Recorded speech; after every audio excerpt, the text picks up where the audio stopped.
आज का संवाद मेल का मूल उद्देश्य है कि सिक्किम में जो प्राकृतिक आपदा आई है और लोग जो आज मुश्किल में हैं,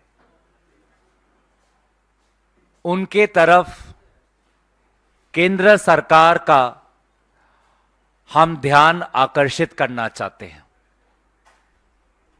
उत्तर पूर्वांचल का एक छोटा प्रदेश में पिछले कई दिनों से वहां पर इतने घरों का नुकसान हुआ है, इतने सारे ब्रिज टूटे गए हैं, इतने लोग मुश्किल में हैं। शायद उन लोगों की दुविधा केंद्र सरकार के कान पर नहीं पड़ रही, क्योंकि दिल्ली से दूर है। तो इसीलिए आज इस संवाद मेल के द्वारा सिक्किम के लोगों की पीड़ा को हम दिल्ली में केंद्र सरकार, प्रधानमंत्री मोदी जी, गृह मंत्री अमित शाह जी के सामने व्यक्त करना चाहते हैं। आज सिक्किम में लगभग मीडिया के सूत्रों से जानने को मिला है, लगभग 25,000 लोग प्रभावित हो चुके हैं इस प्राकृतिक आपदा से। लगभग 7,600 लोग बेघर हो चुके हैं। लगभग 80 करीब के लोग के जान जा चुके हैं।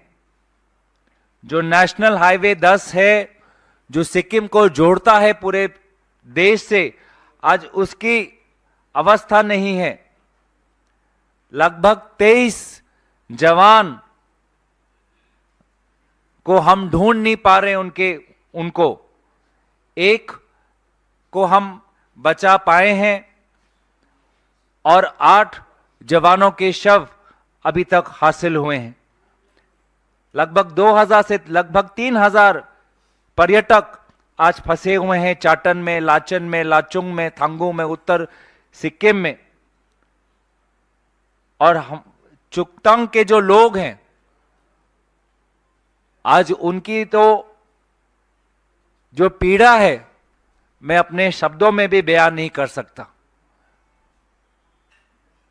आज लगभग 6,800 लोग 28 रिलीफ कैंप्स में हैं और सभी के मन में एक प्रश्न है कि केंद्र सरकार अभी तक कुछ ठोस कदम क्यों नहीं ले पा रही।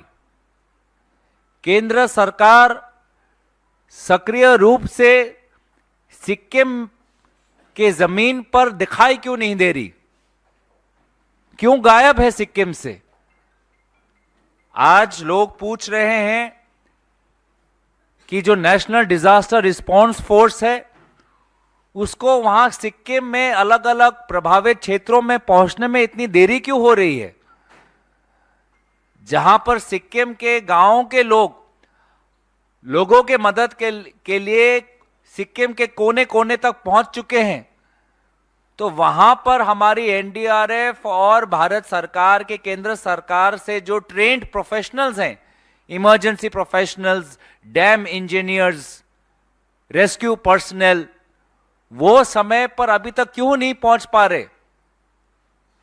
आज गृह मंत्री ने एसडीआरएफ से एक एडवांस लगभग 44 करोड़ का आगे बढ़ाया है।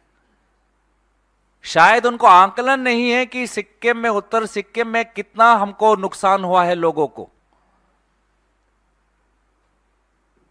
लगभग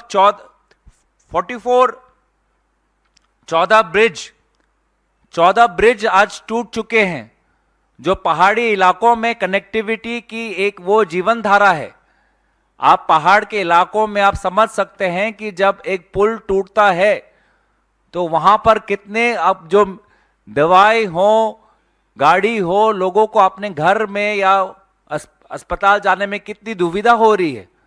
तो वो उस उत्तर पूर्वांचल में जहां पर लगभग उत्तर सिक्किम में जहां पर 14 ब्रिज टूट चुके हैं, वो तो इलाका तो आज अंधकार में है, लगभग 30-40 साल पीछे आ गया है।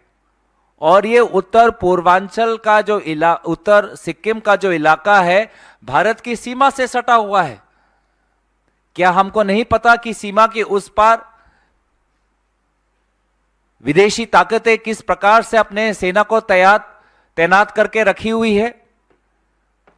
हर दिन वो हमारे सीमा के अंदर घुसने की कोशिश करती है।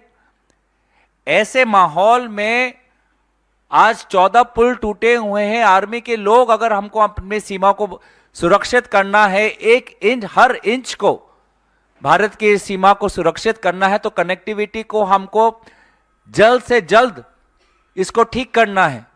लेकिन जो तत्परता हमको दिखाई देनी चाहिए केंद्र सरकार की तरफ से, वो हमको नहीं दिखाई दे रही। प्रधानमंत्री प्रचार के लिए सब जगह जाते हैं। अगर दिल्ली का एमसीडी चुनाव हो तो वो एमसीडी चुनाव पे भी आएंगे। दिल्ली का एमसीडी, दिल्ली के गली गली, मोहल्ले मोहल्ले, वार्ड में वो जाएंगे चुनाव प्रचार के लिए। लेकिन आज सिक्किम में आपदा आई है, वहां जाने के लिए समय नहीं है। मणिपुर में आज भी वहां की स्थिति बहुत नाजुक है। लोगों के हाथ में हथियार है, वो हथियार एक दूसरे पर चला रहे। आज भी मणिपुर जाने के लिए उनके पास समय नहीं। बार बार वो कहते हैं कि हम केंद्र सरकार के मंत्रियों को उत्तर पूर्वांचल भेजते हैं। एक भी सीनियर मंत्री आज तक सिक्किम नहीं गया है। गृह मंत्री को सिक्किम जाने का समय नहीं। प्रधानमंत्री तो चुनाव प्रचार में लग गए हैं, व्यस्त है। उनके मन में सिर्फ चुनाव है।